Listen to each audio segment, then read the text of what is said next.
వైఎస్ఆర్సీపీలో భగ్గుమన్న విభేదాలు, సీనియర్లతో గొడవకు దిగిన జూనియర్లు.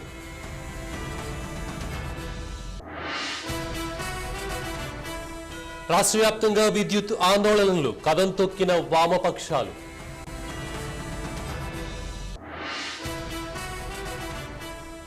కడప జిల్లాలో నక్షత్ర తాబేళ్ల స్మగ్లింగ్, స్వాధీనం చేసుకున్న అధికారులు.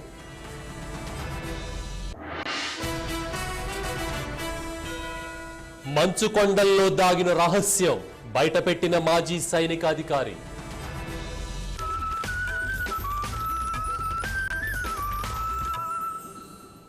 వైఎస్ఆర్సీపీలో విభేదాలు రోడ్డు మీదకు వచ్చాయి. తమకు గుర్తింపు లేదంటూ సీనియర్లు జూనియర్లు గొడవకు దిగారు. ఖమ్మం జిల్లా కొత్తగూడెంలో జరిగిన నియోజకవర్గం సమావేశంలో నేతలు నిరసన గళం వినిపించారు. పాలవంచుకు చెందిన వెంకటరెడ్డిని వేదిక మీదకు పిలవడంతో గొడవ మొదలైంది.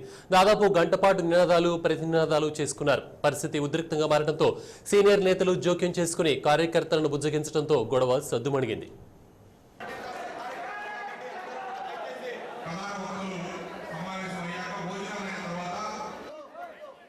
రాష్ట్ర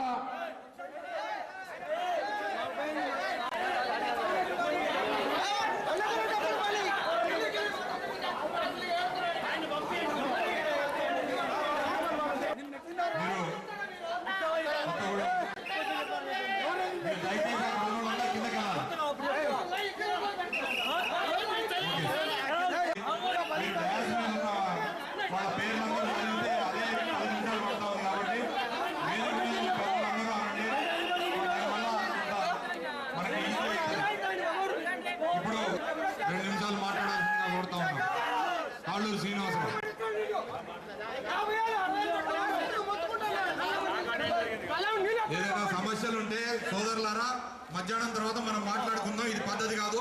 దయచేసి కూర్చోండి. దయచేసి అందరూ కూర్చోండి.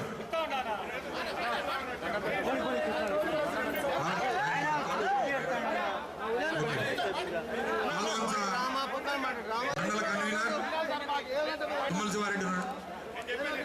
అవును తుమ్మల శివారెడ్డి గారు, దయచేసి తుమ్మల శివారెడ్డి క్లుప్తంగా. వామపక్షాల కార్యకర్తల నినాదాలతో కడప విద్యుత్ భవన్ దద్దరిల్లింది. పెంచిన విద్యుత్ ఛార్జీలు తగ్గించాలని, కరెంటు కోతలు ఎత్తివేయాలని డిమాండ్ చేశారు లెఫ్ట్ కార్యకర్తలు. ఎస్సీ కార్యాలయంలోకి దూసుకెళ్లి ఫర్నిచర్ను ధ్వంసం చేసేందుకు ప్రయత్నించడంతో అడ్డుకున్నారు పోలీసులు. ఎస్సీ కార్యాలయం ముందు మోకాళ్లపై నడిచి నిరసన తెలిపారు వామపక్ష కార్యకర్తలు.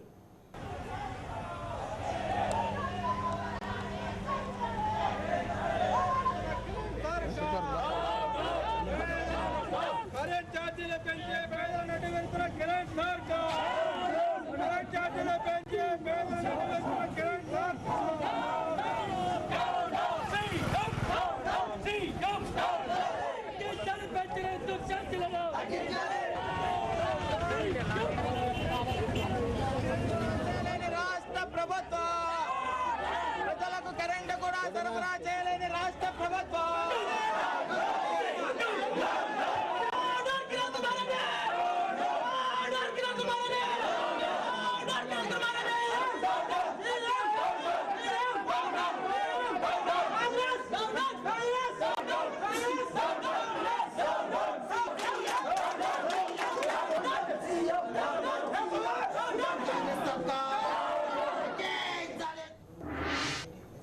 కడప జిల్లాలో పెద్ద సంఖ్యలో నక్షత్ర తాబేళ్ల స్మగ్లింగ్ బయటపడింది. అక్రమంగా రవాణా చేస్తున్న 220 నక్షత్ర తాబేళ్లను స్వాధీనం చేసుకున్నారు రాయచోటి ఫారెస్ట్ రేంజ్ అధికారులు.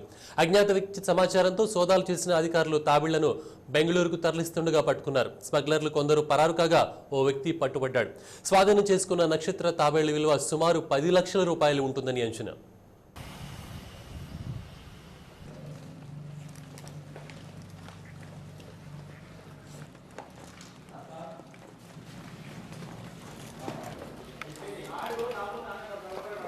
కొత్తిమీర కూడా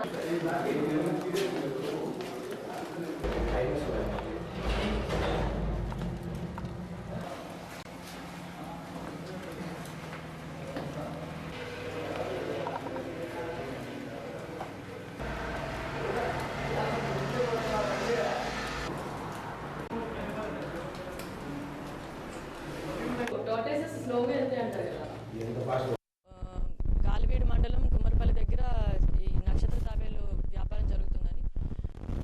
అందుకున్న సమాచారం మేరకు మా సిబ్బందితో మేము వెళ్ళి దాడి చేయగా అక్కడ 220 తాబేళ్లు కనిపించినాయి కొన్ని ఇంటి పరిసరాల్లో. ఆ చీకట్లో ఒక ముద్దాయిని అదుపులోకి తీసుకున్నాము. ఇంకా విచారణ కూడా జరుగుతుంది. ఇవి నక్షత్ర తాబేళ్లు, ఇంగ్లీష్లో స్టార్ టోర్టోయిసెస్ అంటారు. ఇవి నేల మీద జీవిస్తాయి. వీటికి ఇంటర్నేషనల్ మార్కెట్లో చాలా డిమాండ్ ఉంది. నిర్లక్ష్యం ఎంతో మందిని పొట్టన పెట్టుకుంది. ఎన్నో కుటుంబాలను రోడ్డున పడేసింది. ఎన్ని మారణకాండాలు జరిగినా మన అధికారుల్లో మాత్రం మార్పు రావడం లేదు. దిల్సుఖ్ నగర్ జంట పేలుళ్ల విషాదం మరవక ముందే రాష్ట్రంలో భద్రతను గాలికి వదిలేశారు పోలీసులు. ఇప్పటికే ఆలయాలు, జలాశయాలను ఉగ్రవాదులు టార్గెట్ చేశారని, భద్రత పెంచాలని ఇంటెలిజెన్స్ హెచ్చరించింది. అయినా భద్రత విషయంలో మాత్రం మేనమేషాలు లెక్కిస్తున్నారు మన అధికారులు.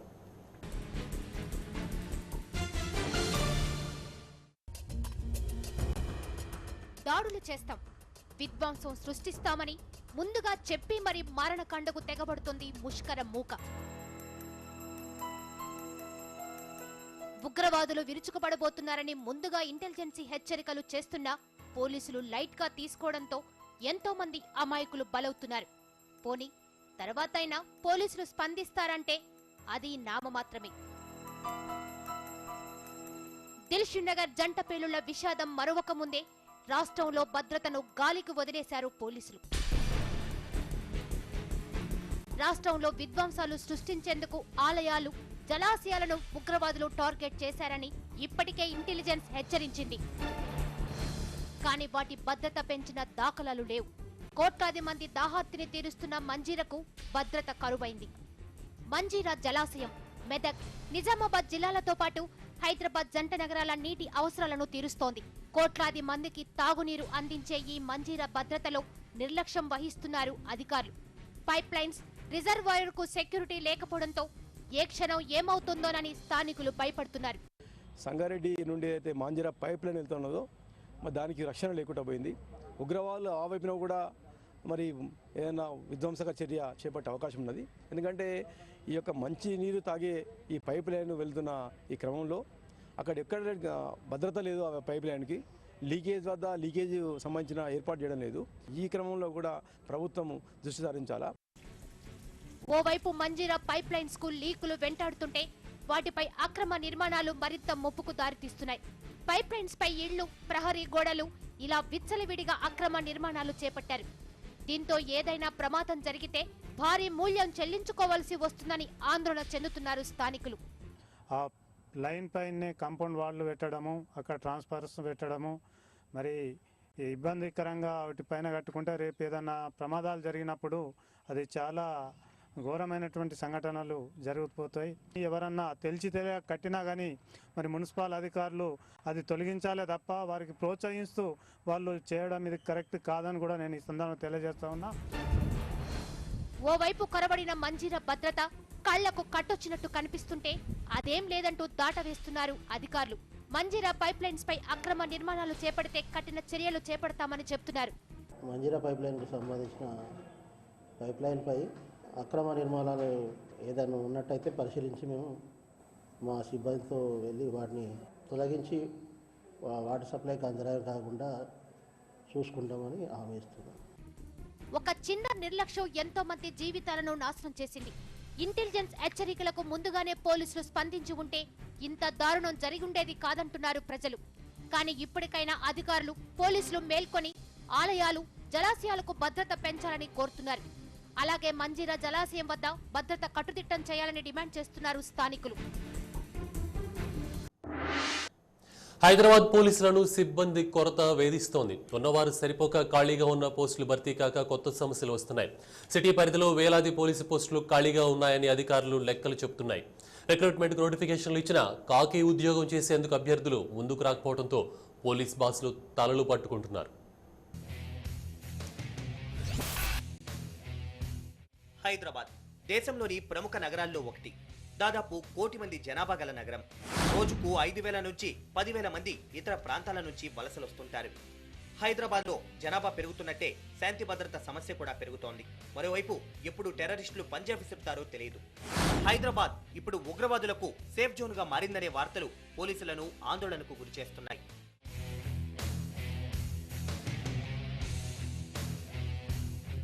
వీటన్నింటినీ పరిష్కరించేందుకు సరైన సిబ్బంది కొరత కూడా పోలీస్ బాసులను వెంటాడుతోంది. దేశంలోని ఇతర నగరాలతో పోలిస్తే హైదరాబాద్లో సంఖ్య తక్కువే. దాదాపు 3000 ఖాళీలు నగర పోలీసు డిపార్ట్మెంట్లో ఉన్నాయి. 2012లో కానిస్టేబుల్స్ రిక్రూట్మెంట్ జరిగితే కేవలం 260 మంది మాత్రమే సెలెక్ట్ అయ్యారు. హైదరాబాద్కు మంజూరైన 8522 పోస్టుల్లో 1891 ఖాళీలున్నాయి. 6 రిజర్వ్ పోలీసులు 2905 కాగా అందులో 1092 ఖాళీ ఉన్నాయి.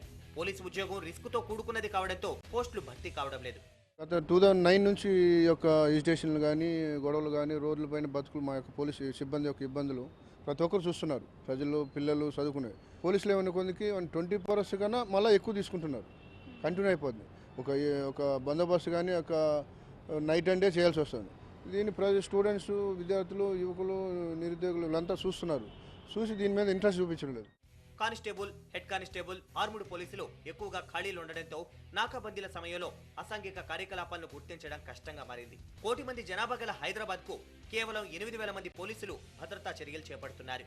కొంతమంది వీఐపీల సేవలో తరిస్తే కొంతమంది సాధారణ భద్రతలో అలసిపోతున్నారు. ఈ పరిస్థితుల్లో ఉగ్రవాదుల కదలికలను గుర్తించలేక దిల్సుఖ్ నగర్ లాంటి ఘటనలు తరచూ జరుగుతూ ఉన్నాయి. ఫెసిలిటీస్ పర్లేదు, నాట్ బ్యాడ్, పర్లేదు, బాగానే ఉంది, అన్నీ బాగానే ఉన్నాయి. మేము ఫెసిలిటీస్ ఉన్నది, కానీ డ్యూటీలు ఎక్కువ వల్ల మనిషికి కొద్దిగా థింకింగ్ హార్డ్ వర్క్ అయిన వల్ల కొద్దిగా ప్రాబ్లమ్స్ వస్తున్నాయి అన్నమాట. అది ఇంకేం లేదు.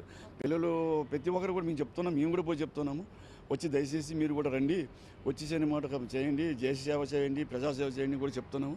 అయినా సరే వాళ్ళు ఏం చెప్తున్నారంటే కొద్దిగా వెనకం చేస్తున్నారు పిల్లగాళ్ళు.